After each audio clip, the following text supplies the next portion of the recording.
How do I stop my toilet from clogging? Let's talk about it.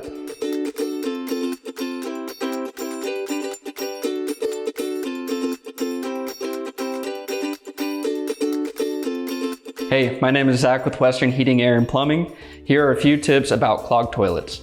Tip number 1, if it doesn't belong in the toilet, don't put it in the toilet. This will include things like flushable wipes, as they're not really flushable, feminine products, Q-tips, dental floss.